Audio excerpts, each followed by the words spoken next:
Gua sendiri bingung kenapa AMD ngeset TDP-nya ini defaultnya di 170 watt gitu untuk Ryzen 9 7900X ataupun 7950X. Maksudnya apa gitu?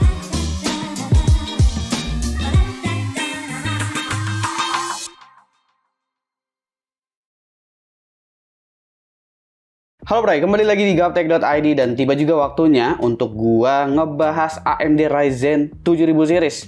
Di sebelah gua udah ada dua CPU-nya, yaitu adalah AMD Ryzen 9 7900X dan juga AMD Ryzen 7 7700X. Penayangan review ini kan semuanya harusnya barengan ya, baik itu channel luar ataupun channel Indonesia. Jadi buat yang mau cari tahu Ryzen 9 7950X atau Ryzen 5 7600X, mungkin bisa cek channel lain juga. Karena yang gue bahas di sini adalah Ryzen 7 7700X dan juga Ryzen 9 7900X. Jadi tanpa perlu basa-basi lagi, mari kita bahas dulu ya secara singkat mengenai AMD Ryzen 7000 seriesnya sebelum kita masuk ke salah satu prosesor yang ada di gua ini. AMD Ryzen 7000 series menggunakan soket AM5. Soket AM5 menggunakan tipe LGA 1718. Sekilas ini memiliki total pin yang hampir sama dengan LGA 1700, cuma beda 18 pin aja, tapi tentu punya perbedaan karena layout dari LGA 1718 ini seperti ada pemisahnya gitu yang mungkin disebabkan karena AMD menggunakan konsep chiplet. Jadi terdapat dua CPU die dengan proses fabrikasi 5 nanometer dan satu I/O die dengan fabrikasi 6 nanometer di dalamnya. Ryzen 7000 series juga menggunakan arsitektur Zen 4 dengan codename Raphael. Gue nggak tahu deh itu pronunciation-nya bener apa enggak. Konsep dari Arc Zen ini ya sebenarnya masih tetap mirip. Jadi pada arsitektur ini AMD coba membuat CPU yang memiliki performance per watt untuk perhitungan efisiensinya. Ada juga dukungan PCIe Gen 5 hingga ke storage, menghadirkan integrated GPU, dan memori controller eksklusif hanya ada DDR5. Alasan AMD eksklusif DDR5 ini sebenarnya cukup sederhana karena mereka bilang kalau soket AM5 ini mereka akan gunakan hingga tahun 2025++. Yang berarti mungkin di tahun segitu kayaknya memori DDR4 udah mulai ditinggalin. Maka dari itu mereka memutuskan untuk eksklusif aja DDR5. Sehingga untuk awal perilisannya ini pun mereka nggak terlalu compang-camping kayak waktu Ryzen pertama kali rilis. Kalau kalian ingat itu mereka pertama kali menggunakan DDR4 dan posisinya udah lumayan tertinggal untuk platform DDR4 saat itu oleh Intel. Jadinya di awal perilisannya wah banyak banget problemnya untuk si memori DDR4-nya ini pada saat itu, terutama untuk urusan profile memori. Tapi untuk di Ryzen 7000 series ini, di awal perilisannya nggak ada masalah sama sekali untuk profile memori. Jadi untuk saat ini, platform DDR4-nya mungkin akan ditempatkan sebagai kelas yang lebih mainstream, bahkan entry level. Sementara platform dengan soket AM5 dan juga DDR5-nya ini, startingnya ini bakalan dari kelas entusias terlebih dahulu. Pada perilisannya juga AMD mengatakan bahwa tingkat efisiensi dari Ryzen 7000 series akan terlihat ketika Ryzen 7000 series ini diset dengan TDP yang sama seperti Ryzen 5000 series. Meski pada prakteknya AMD malah bikin TDP-nya itu lebih tinggi bahkan dari generasi sebelumnya. Mereka mengeluarkan TDP sekarang paling gede itu di 170 watt dengan soket power maksimum di 230 watt. Maksudnya di sini AMD pengen ngejar performa yang benar-benar maksimal gitu. Jadi bukan cuma sekedar daya yang rendah aja. Dengan peningkatan IPC serta clock speed yang dipush abis-abisan hingga di atas 5 GHz, AMD mengklaim mampu memberikan improvement 20% lebih untuk single core performance-nya. Oke, kita masuk ke AMD Ryzen 9 7900X yang bakalan gue bahas. CPU ini memiliki 12 core, 24 thread, base clock-nya 4,7 GHz, boost-nya itu up to 5,6 GHz. L3 cache-nya gede nih di 64 MB, L2 cache-nya 12 MB, total cache-nya itu 80 MB. TDP-nya 170 watt dengan soket power maksimum di 230 watt. Tipikal load temperatur ada di angka 70 sampai dengan 90 derajat dengan junction temperatur di 95 derajat. Jadi harusnya, semisal kalian menggunakan 7900X, terus suhu full load-nya itu 90, harusnya itu masih aman-aman aja. Jadi titiknya itu ada di 95 ya mentoknya. Kalau 90 itu masih, ya memang tipikal operating temperaturnya seperti itu, semisalkan full load. AMD sendiri juga merekomendasikan menggunakan all-in-one water cooling 280 mili untuk si Ryzen 9 7900X ini. Ya kurang lebih ini mirip-mirip lah dengan Core i9 12900K. Lalu Ryzen 7 7700X dia punya 8 core 16 thread, Base clock-nya 4,5 GHz dengan boost up to 5,4 GHz. L3 cache-nya 32 MB, L2 cache-nya 8 MB, TDP-nya 105 Watt dengan soket power maksimum di 142 Watt. Jika dilihat, L3 cache antara Ryzen 7 dan Ryzen 9 cukup jauh, keduanya juga belum punya peningkatan jumlah core dan thread dari generasi sebelumnya. Mengenai PCIe lane dari CPU-nya, dia di sini punya total 28 PCIe lane dan udah mendukung PCIe Gen 5 juga. Efektifnya sih sebenarnya ada 24 PCIe lane-nya. Pembagiannya kurang lebih seperti ini, 16 kali untuk graphics, 8 kali untuk NVMe, 4 kalinya itu untuk chipset. Jadi chipset X670 atau X670E ini dia ada 2 chipset sebenarnya, yaitu ada upstream dan downstream chipset yang terhubung lewat PCIe lane. Sekali lagi gue juga harus kasih tahu kalau Ryzen 7000 series ini nggak ada DDR4 ya, jadi memori controllernya hanya ada DDR5. Oke? AMD kali ini juga udah punya penamaan khusus untuk profil memori mereka, yaitu adalah AMD Expo. Masih dengan sistem Fabric Clock alias FCLK, yang berbeda adalah bagian dalamnya yang udah otomatis jadi 1:1.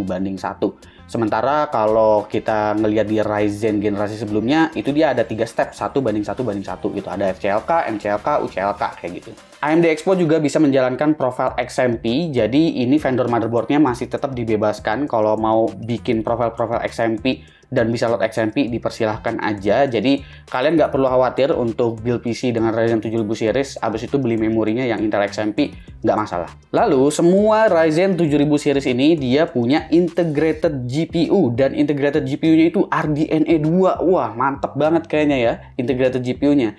Ya, tapi integrated GPU-nya ini cuma 2 compute unit dan ada bagian yang dibuang, yaitu adalah Infinity Cache. Tapi untuk decoder, untuk encoder itu nggak dibuang. Jadi sorry nih ya, RX 6400 harus dianaktirikan untuk encodernya gitu. Sementara iGPU yang isinya cuma 2 compute unit doang nih ada encodernya gitu. Pertanyaannya apa tujuan dari iGPU ini? Pertama ya untuk PC-PC kantoran yang nggak memerlukan GPU discrete tapi membutuhkan CPU compute yang memang tinggi gitu. Jadi cuma sekedar buat display aja. Habis itu ya tentu untuk decoder dan juga encoder. Apakah iGPU-nya ini bisa berjalan simultan selayaknya Intel UHD atau Intel Iris Xe Graphics? Gue bakalan kasih tahu di video ini. Sebenarnya gue udah sempet tes streaming waktu itu, tapi nggak ada yang tahu kalau gue lagi pakai Ryzen 9 7900X ini. Ini posisinya gue tetap pakai RTX 3080 ya, lagi nyolok 3080-nya. 3080-nya gue pakai buat desktop capture, sementara encoder di OBS-nya tetap bisa pakai AMD AMF untuk streaming. Hasilnya lancar-lancar aja untuk 1080p 60 fps 10 megabit per second, tapi masih tetap ada bug dari driver yang menyebabkan terkadang video yang di stream bitrate-nya nyangkut. Jadi di OBS-nya jalan 10 Mbps, internet juga hijau, tapi gambar pecah. Kadang ada hasil crash juga kayak begini sampai nggak bisa streaming. Ini harusnya nambah PR ya buat tim Radeon biar semakin ngebenerin driver Radeonnya. Karena sebenarnya nih bermanfaat banget nih iGPU yang bisa berjalan simultan. Jadi iGPU-nya bisa dipakai untuk encode video, untuk live streaming, sehingga nggak mengganggu performa CPU ataupun GPU-nya. Selanjutnya yang mau gue bahas ini adalah soal motherboard. Motherboard yang gue gunakan di sini sebagai testbed adalah Gigabyte X670E Aorus Master. Sebelumnya gue udah sempat sebutin ya kalau chipset X670E ini punya downstream dan upstream chipset. Isinya itu kurang lebih seperti ini nih. Dan sebenarnya ini konfigurasinya bisa diatur oleh vendor motherboard masing-masing sih. Dia ada ya pilih mau pakai ya, apa aja, jumlahnya berapa aja gitu. Bisa diatur lah sebenarnya. Motherboard dengan chipset X670E ini sulit mendapatkan ukuran kecil. Bahkan kalau kalian lihat versi Aorus Master ini aja udah masuk di kelas eATX. Udah bukan kelas ATX lagi. Bukannya nggak bisa sih. Kalau dibikin jadi ukuran micro ATX, apalagi mini ITX, otomatis akan ada PCIe lane yang kebuang gitu, atau slot ekspansi yang kebuang. Yang berarti sebenarnya rugi dari segi slot ekspansi. Chipset X670E lebih tepat untuk orang yang menginginkan slot ekspansi super banyak dan menggunakan casing yang besar. Karena di level ini, X670E bisa dibilang udah hampir mendekati kelas HEDT sih. Selebihnya ya seperti biasa, standar chipset kelas atas harus punya VRM yang siap buat nampung CPU kelas atas secara power. Kurang lebih begitu sih secara sederhananya. Nanti kita kulik-kulik lagi deh di video terpisah mengenai motherboard biar kita bisa fokus ke CPU-nya dulu. Soket AM5 juga masih menggunakan mounting cooling yang sama dengan AM4 ya, karena ukuran CPU emang masih sama-sama di 40 x 40 mili. Oke, mungkin ada yang bakalan nanya juga mengenai bentuk CPU. Ini gimana soal thermal paste? Cara pemasangannya gimana? Sebenarnya sih gampang aja ya. Ada banyak solusi alternatif mengenai pemasangan thermal paste ini. Untuk di Ryzen 7000 series sendiri, gua memasangnya itu untuk thermal paste, gue bikin sebiji jagung aja di bagian tengah. Nanti kalau udah ketekan dia bakalan merata, jadi nggak bakalan nyangkut-nyangkut di bagian samping atau luber gitu. Atau ya dari awal diratain aja gitu di bagian atasnya gitu. Jadi nggak perlu harus nunggu ditekan sama cooling kalian dulu. Paling solusinya kurang lebih kayak begitu sih. Cuma kalau dibikin X sampai ke samping, apalagi sampingnya lumayan tebel gitu, ya ada indikasi atau ada kemungkinan untuk luber ke samping atau ada pasta yang nyangkut-nyangkut di samping sih. Jadi gue lebih rekomen untuk pasang pastanya itu ya bikin titik sebiji jagung aja di tengah atau ya diratain gitu dari awal. Oke, sekarang sistem tesnya. Kalian bisa lihat untuk testbed yang gue gunakan kurang lebih seperti ini karena banyak ya gue menggunakan totalnya itu berarti 1, 2, 3, 4 CPU dengan setting yang berbeda juga, jadi kalian bisa lihat di sini. Pengaturan TDP atau PPT ini sebenarnya bisa diatur sesimpel klik doang lewat Ryzen Master pada profile Eco Mode. Tapi untuk tes ini gue atur manual lewat BIOS karena di Ryzen Master-nya itu belum tersedia untuk Eco Mode-nya. Ryzen 9 5900X-nya menggunakan DDR4 3600 MHz. Ya gue pengen tahu aja gitu 5900X kalau pakai RAM yang timingnya ketat banget bisa kompetitif nggak sama 12900K di gaming terutama. Untuk Intel juga ada config power limit di angka 88 watt. Perhitungan AMD dan Intel mengenai TDP ini jujur aja agak berbeda ya. Jadi disclaimer kalau PL1 dan PL2 di 88 watt ini sekedar buat lihat aja, semisal Core i9 12900K kita turunin jauh performanya. Tapi nggak 100% menggambarkan kalau powernya dibikin sama persis kayak di AMD ya. Nah lalu nih untuk di AMD-nya, setting di BIOS-nya untuk membuat TDP jadi 65 watt, AMD memiliki rule atau perhitungan seperti ini kurang lebih. 88.000 mW PPT, 75.000 mAh TDC, dan 150.000 mAh EDC, ini akan membuat soket power menjadi 88 watt dengan perhitungan TDP di 65 watt. Tapi nanti pas sudah rilis mah tinggal klik Eco Mode doang, nggak usah ribet-ribet kayak begini. Sekarang kita mulai aja benchmarknya seperti apa, mulai dari Cinebench R20 terlebih dahulu. Oke, Cinebench R20 ya, kalian bisa lihat di sini bahwa Ryzen 9 7900X bisa sedikit mengungguli Core i9 12900K. Yang dimana Core i9 12900K ini sebenarnya adalah CPU 16 core. Tapi coba kalian lihat versi TDP 65 wattnya. Itu turun performanya sebenarnya nggak jauh tuh ya, antara 170 watt dan 65 watt. Dan di situ sebenarnya Ryzen 9 7900X masih bisa lumayan kompetitif tuh sama 12900K, terutama di single core-nya. Sementara kalau kita bandingin sama Ryzen 9 5900X itu bedanya udah jomplang, jauh banget. Dan 7700X di sini menunjukkan power efisiensi yang cukup baik ya, karena ketika kita turunin TDP-nya, itu dia turun performanya tuh bener-bener nggak jauh dari default-nya. Sementara Core i9 12900K ketika kita set PL1 ke 88, PL2-nya ke 88 watt juga, itu turun performanya bisa setengah. Lalu Cinebench R23 juga kurang lebih seperti itu. Di sini 7900X masih tetap unggul, selisih sekitar 1700 poin. Gue juga cukup impress lagi-lagi dengan TDP 65 wattnya ya. 7900X di sini impresif banget. 5900X bahkan bisa sedikit diimbangi loh sama 7700X yang punya 8 core 16 thread aja. Gue juga ngecek untuk performance single thread-nya lewat 3D Mark CPU Profile 1 thread. Di sini untuk single core-nya sebenarnya Ryzen 9 7900X kurang lebih nggak beda jauh ya dari Core i9 12900K. Di 1100 dia 1071 gitu. Dan di sini juga semisal kita turunin TDP-nya itu nggak begitu pengaruh dengan performance single thread-nya. Jadi semuanya masih mirip-mirip dan kita cuma bisa lihat di sini kalau Ryzen 9 5900X yang udah ketinggalan lumayan nih karena udah bisa selisih 100 poin dari 12900K, dari 7700X, apalagi 7900X. Lalu untuk kemampuan render 3D ini ya di Blender, di sini Ryzen 9 7900X masih unggul dan kalau kita lihat 12900K untuk PL1, PL2 di 88 watt, performanya lagi-lagi turun hampir setengahnya. Sementara kalau Ryzen 9 7900X kita turunin power atau TDP-nya di 65 watt atau PPT 88 watt, itu dia turunnya tuh nggak jauh, bahkan masih bisa imbang tuh 7900X 65 watt TDP dengan 12900K yang default. Sebenarnya kalau bicara penurunan performance pas diturunin TDP-nya, 7700X sih yang gue impress banget gitu, karena turunnya tipis banget. Nah, untuk encoding video di Handbrake ini, Intel Core i9 12900K unggul, bahkan selisihnya bisa mencapai 8 fps lebih ya, kalau dibandingin sama 7900X. Entah kenapa juga di sini 7900X 65 watt TDP malah lebih kenceng daripada 7900X default. Entahlah ini apa yang terjadi ya di dalam pengujian gua. Soalnya kalau di 7700X sih sebenarnya sama aja gitu, baik itu di limit TDP-nya ataupun dijalanin default aja. Jadi ya sebenarnya di limit TDP-nya ternyata worth it banget nih untuk Ryzen 7000 series. Nah, kalau di DaVinci Resolve ini berbanding terbalik ya, AMD Ryzen 9 7900X di sini unggul selisih sekitar 23 detik gitu dari 12900K. Ada penurunan performance hampir 20% untuk DaVinci Resolve, semisal kita limit TDP-nya di 65 watt. Tapi untuk Ryzen 7 7700X di sini nggak terlalu jauh ya lagi-lagi. Sementara ya kalau 12900K kalau kita limit, lagi-lagi dia turun hampir setengahnya performance-nya. Berbeda kalau ekspor editing videonya itu di Adobe Premiere. Di Adobe Premiere Intel Core i9 12900K nendang banget, bedanya jauh sama 7900X.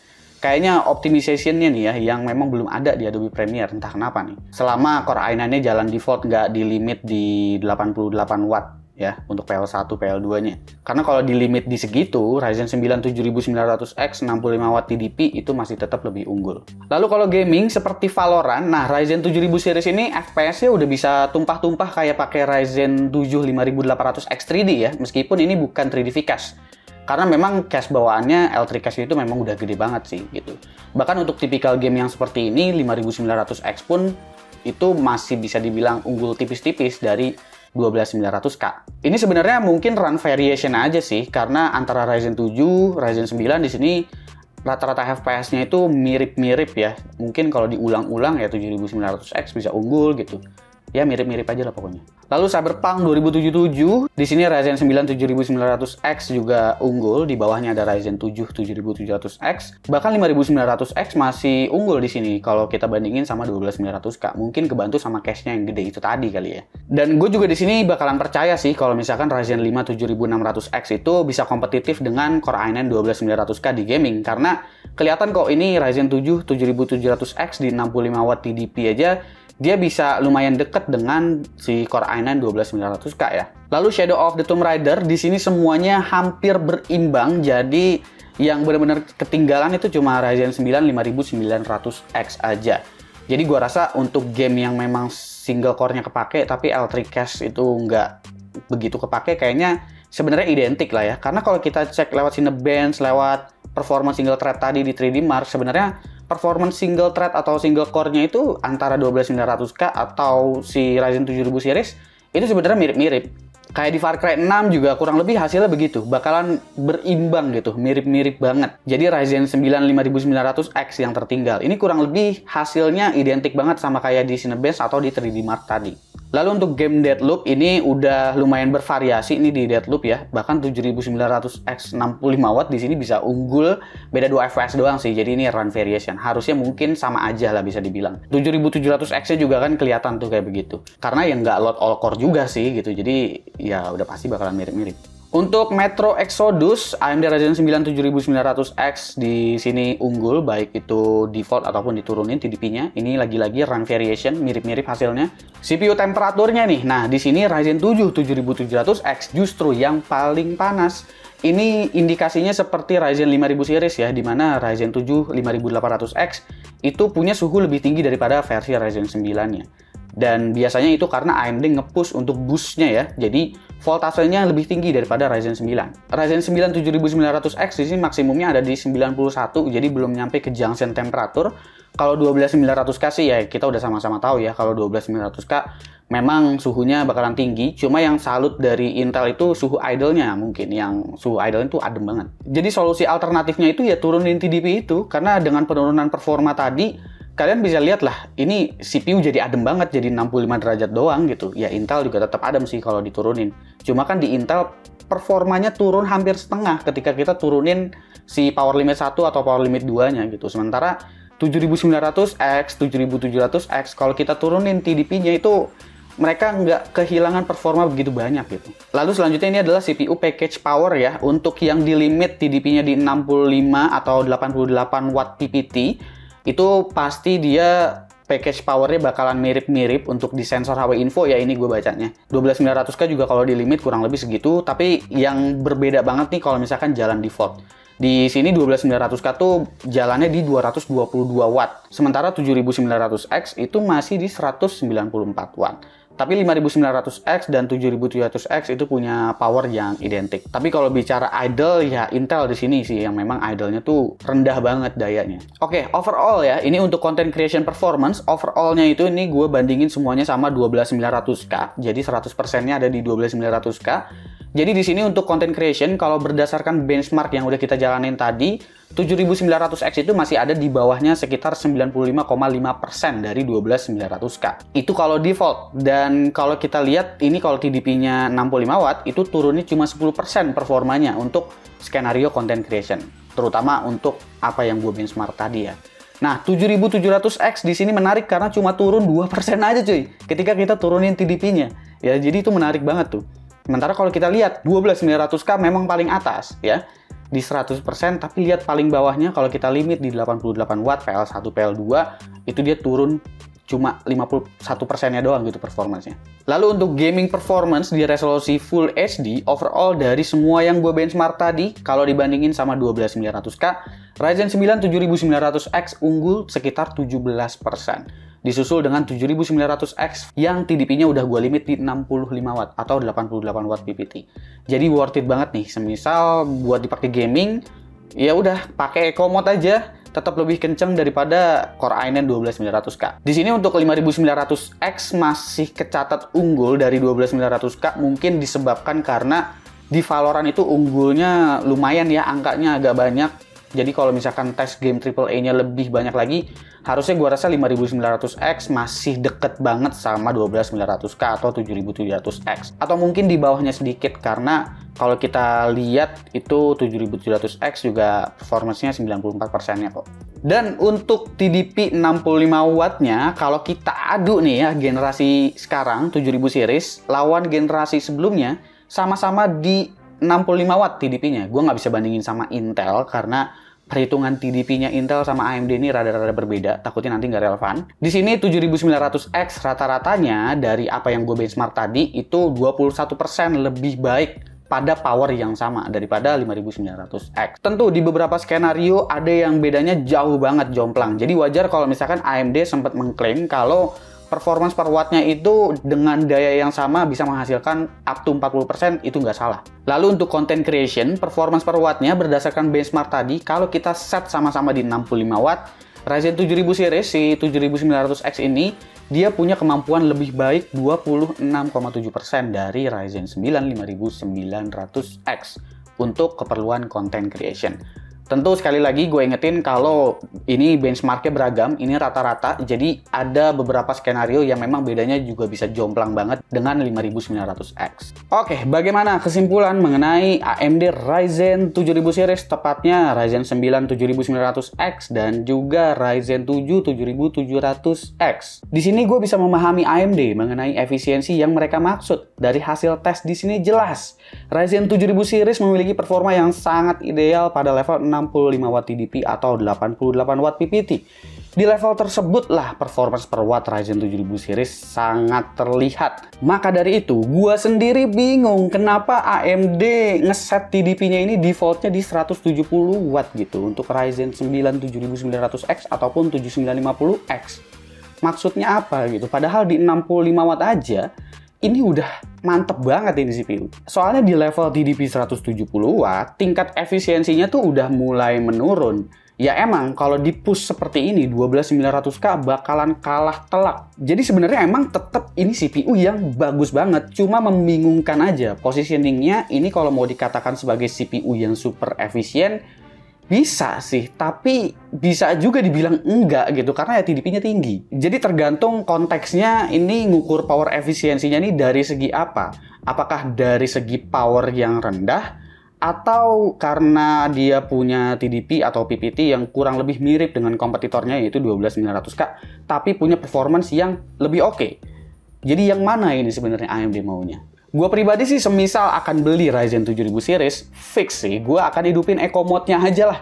Atau set manual dari BIOS kayak tadi, performance-nya turun dikit doang. Lu bayangin aja, dari 170 watt ke 65 watt kan berasa ya. Efeknya juga CPU full load jadi adem parah, nggak nyiksa cooling juga. Senangnya juga gue dari Ryzen 7000 series ini karena ada RDNA 2 di dalamnya sebagai integrated GPU yang bisa berjalan simultan dan encodernya bisa dipakai. Tapi catatannya ya driver tolong dibenerin. Kalau harga, karena harga ini di Indonesia hilalnya belum kelihatan ya untuk Ryzen 7000 series. Jadi untuk harga gue akan bandingin lewat harga dalam USD dulu ya. Harga Ryzen 9 7900X adalah 549 US dollar. Core i9 12900K di Newegg itu 585 US dollar. Gue nggak bisa bilang 7900X murah karena 12900K punya 16 core di harga segitu meski total thread-nya sama ya. Cuma kedua CPU ini overall punya kemampuan yang identik, tapi 7900X lebih unggul soal efisiensi. Balik lagi, TDP 65 wattnya sakti banget. Sementara 7700X harganya dalam USD persis banget dengan 12700K Core i7. Sejujurnya gue masih bingung nyimpulin 7700X. Soal power efisiensi kurang lebih mirip ya dengan 7900X. Sedikit lebih bagus malah efisiensinya.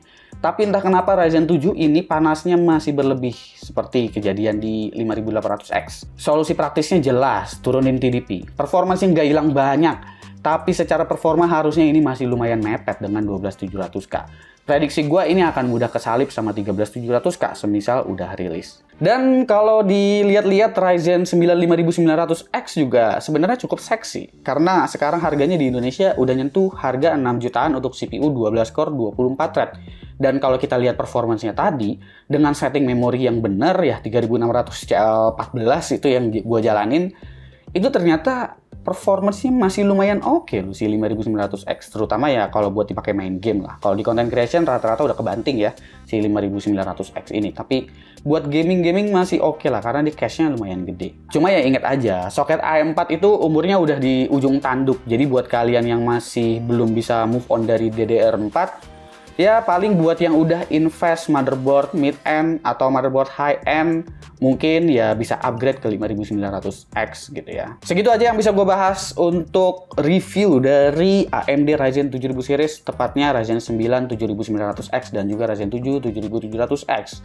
Kira-kira menurut kalian gimana nih Ryzen 7000 series? Silahkan komen di bawah dan kasih pendapat kalian masing-masing. Jangan lupa like, share, dan subscribe jika video ini menarik buat kalian. Follow sosial media gue kalau lu kepo sama apa yang ada di balik layar Gaptek. Beli juga merchandise Gaptek. Kalau kalian ingin support Gaptek dengan cara lain, ada beragam t-shirt di sana, silahkan cek link di deskripsi kalau emang kalian mau beli. Gue Supki dan seperti biasa sampai jumpa di lain kesempatan.